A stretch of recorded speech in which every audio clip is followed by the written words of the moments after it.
Hello everyone, কেমন আছেন সবাই? আশা করি সকলে অনেক ভালো আছেন। তো চলে আসলাম নতুন একটি রেসিপি নিয়ে। তো আজকে আমি তৈরি করে দেখাবো ভোলা মাছ দিয়ে ইউনিক একটি রেসিপি।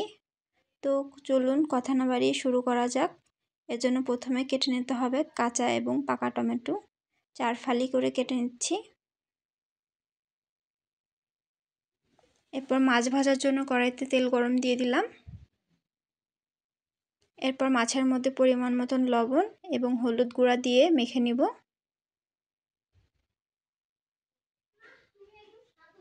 দেন ডিপ ফ্রাই করে নিতে হবে, ব্রাউন করে একদম কড়া করে ভেজে নেব।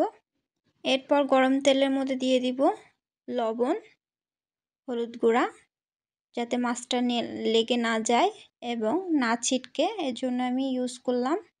এরপর এক একে মাছগুলো দিয়ে দিচ্ছি।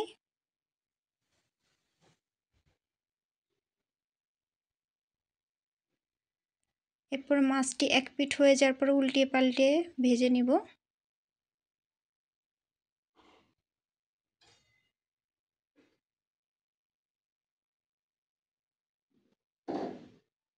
মাছটি আমার হয়ে গেছে, এবার উঠিয়ে নিচ্ছি। সম্পূর্ণ এই প্রসেসিংয়ে ভেজে নিব। এরপর মাছ ভাজা তেলের মধ্যে দিয়ে দিব জিরা রসুন বাটা, শুকনা মরিচের গুঁড়া বা বাটা ইউজ করতে পারেন, যে যেমন পছন্দ করেন ওইভাবে আপনারা মশলাটা বেটে নেবেন। এরপর দিয়ে দিচ্ছি পেঁয়াজ বাটা, দিয়ে ভালো মতন মিশিয়ে নিতে হবে। এরপর দিয়ে দিব হলুদ গুঁড়া, লবণ, দিয়ে ভালো মতো মশলাটা কষে নিতে হবে। মশলা কষানো হওয়ার পরে মশলার মধ্যে দিয়ে দেব প্রথমে সবুজ কালারের টমেটো, দেন ভালো করে কষে নিতে হবে টমেটো।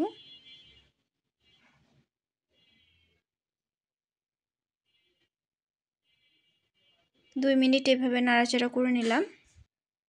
এরপরে দিয়ে দেব রেড কালারের টমেটো,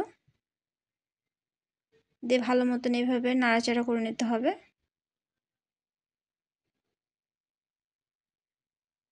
এরপর আমি দিয়ে দিচ্ছি ঝোলের পানি।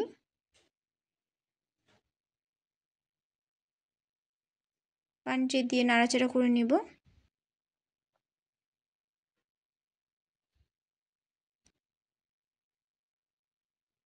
পানিটি ফুটে যাওয়ার পরে ভেজে রাখা মাছগুলো সম্পূর্ণ ঢেলে দিলাম, দিয়ে ভালো মতো নাড়াচাড়া করে দিতে হবে।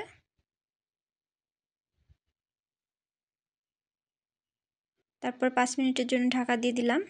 5 মিনিট পরে ঢাকনাটি খুলে নিব। তো আপনাদের কাছে একটি রিকোয়েস্ট, আশা করি আমার সকল রান্নাগুলোই আপনাদের দেখতে দেখতে ভালো লাগা ভালোবাসা হয়ে যাবে। তো এই রান্নাটি আমি করে দেখাচ্ছি, একটি স্পেশাল রান্না। রান্নাটি হয়ে আসার 3 মিনিট আগে দিয়ে দিতে হবে পেঁয়াজের কলি, দিয়ে হালকা নাড়াচাড়া করে দেব। পেঁয়াজের কলিটা দেওয়ার জন্য রান্নাটা স্পেশাল হয়ে যায়, এবং কাঁচা টমেটো ইউজ করছি, এর একটা ফ্লেভার আছে। খুবই দারুণ একটি রেসিপি, আপনারা ট্রাই করবেন। এর মধ্যে দিয়ে দেবো হালকা পরিমাণে ধনেপাতা, আপনারা যদি পছন্দ করেন তো খেতে পারেন, যারা পছন্দ করেন না ধনেপাতা তারা অ্যাভয়েড করবেন। তারপরে 2 মিনিটের জন্য ঢাকনাটা দিয়ে দিব। 2 মিনিট হয়ে যাওয়ার পর ঢাকনাটা খুলে নিতে হবে। তারপরে নাড়াচাড়া করে দেখব সব কিছু আমার সিদ্ধ হয়ে গেছে কিনা।